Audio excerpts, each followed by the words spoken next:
Who knows? Maybe we'll pay off our $35 trillion, hand them a little crypto check, right? We'll hand them a little Bitcoin and wipe out our $35 trillion. But how do you want it to be more prominent in America? How will that work? You know, it's a massive thing already. Did you read where it's bigger than any company in the world already? I mean, if you look at the market, it's bigger than many countries. It's a very big thing. If we're not going to be the leader, we have the people that are the leaders. I know some of them. They're very smart. And if we don't embrace it, other countries are going to embrace it. Other countries will anyway. But we can be the leader, and we might as well be the leader. What Trump is doing through this entity that he owns, he, and it's really his son, but because I don't think Donald really understands this stuff, is buying a bunch of crypto, Bitcoin and Hedera and XRP. A bunch of things that might be approved for ETFs next year. Shocking how that works. It was honestly always funny seeing some of the biggest YouTubers kind of disregard Hadera as being this ecosystem that has no hype and no one uses. Yet we are seeing some of the elites, the elite entities align with the goals and the vision of Hadera.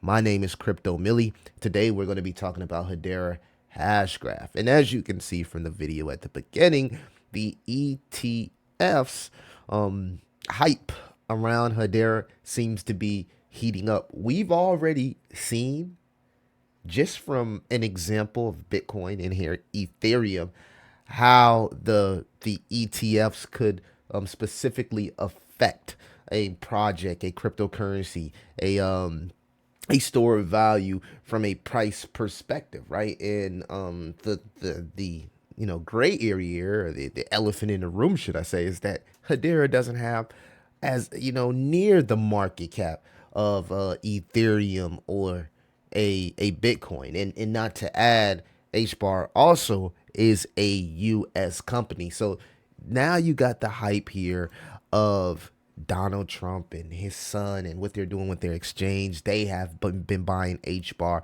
I really feel like HBAR could set itself up to be anywhere between a $50 billion and a $100 billion project, or even higher, because it kind of checks off from all aspects of what we want from a crypto company, right? They're partnered here with NVIDIA. In fact, they have some of the most bullish integrations and partnerships in the space if you look at the Hadera Council.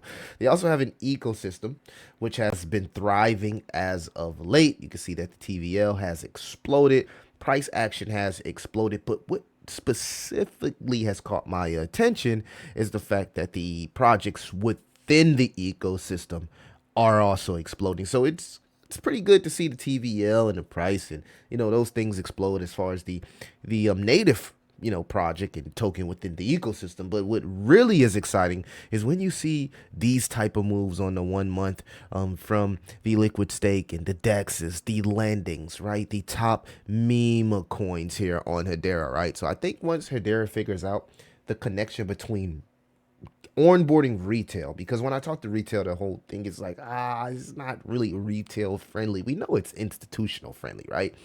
High speeds, low fees, consistent fees, right? Institutions love that. But when you look across the market at some of the competitors like Phantom and some of these other wallets, right? It's just a little bit more user friendly for retail. But I think at some point Hadera will get there, and that add another aspect to why people believe Hadera could be this giga giant inside the space. As I stated, for me, very, very bullish partnerships. Taking a look at just the market standpoint of things, I didn't look at the heat map in the Elon video, but I did notice here on the weekly that we do have some liquidity bars here at around 90,000 for BTC on the weekly and also on the 24 hours. So it's going to be kind of interesting to see how the crypto market responds. If Bitcoin decides to go lower, we probably will see that dominance go lower, which could mean people are now transitioning liquidity from BTC into altcoins. And I think that the top 100 altcoins will be the ones that will see the first wave of liquidity. I will say this, there are some top 100, 200 altcoins that are still a little bit frothy in the market, but you don't see Hadera over here in the overbought or strong, which means on the weekly and on the 24-hour, could be a good DCA opportunity or initial entry. I wouldn't say the 4-hour because you can see here on the 4-hour, Hadera is a bit overbought as it's had a nice good move to the upside, and I ranked 16th. I'm sitting at an $11 billion market cap at around 31 cents. So this is beautiful to wake up and see Hadera here at 31 cents. From a technical analysis standpoint, the HBAR dominance has exploded, and this runs parallel with the interest that we're seeing, not just from an institutional standpoint, but the fact that people are hyped up that this is a U.S. company backed by some of the greatest entities in the world. And now there's hype around Donald Trump and his family. And, you know, allegedly Elon also, them looking to invest or buy into Hadera. Now, none of this has been confirmed, right? We did see Mark Yuskos kind of say Trump was buying Hadera, but this is only going to increase the hype for this project because it is listed on the top tier exchanges. So with that hype, you can expect normies to come in and buy this first before they buy anything, you know, in the DGen area, because it's easy and accessible and it's listed on multiple exchanges. So it's great to see this dominance kind of like explode. When you see an ecosystem dominance explode, it not only shows people are interested, but people may be using the ecosystem, using the projects within the ecosystem. So that's what you also want to see with a strong layer one. Here, if we go to the HBAR price, nice good breakout. I think at some point we do see HBAR break the all-time highs, but again, this market is giving mixed signals, right? Overbought, price going up. So will this become a bearish divergence on the weekly? We still need more information, though the trend on our indicator is showing still a bullish trend. So we still need more information to kind of like confirm these things. We'll just have to see how this plays out on the weekly. Still a bit overbought, so I would be cautious. But if we swing it on here, maybe on the daily, we could see a little bit of a difference on the daily, right? I wouldn't be surprised if even on the daily it's headed to the overbought levels because of the nice good pump that we did have here to start off on Monday. So if we just go here, swing to the daily, guys, you can see the daily, yes, got the stock RSI reset and momentum is trending to the upside, right? So even though we did get some bearish prints here, as long as this momentum continues to go to the upside, this could potentially set a higher high from here.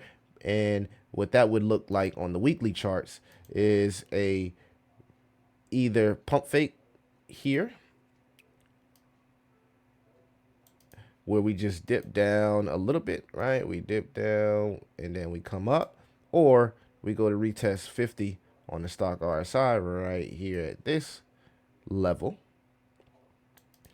And we maybe dip down and come to build some type of structure, right? Maybe at 26 cent, maybe at, you know, around 26 to 20 cent, right? So what that would look like is something like this. And this is weekly charts. Takes 2 to 4 weeks to play out right here, retest, and then bounce to the upside. Those are the bullish, that's the like the bullish thesis.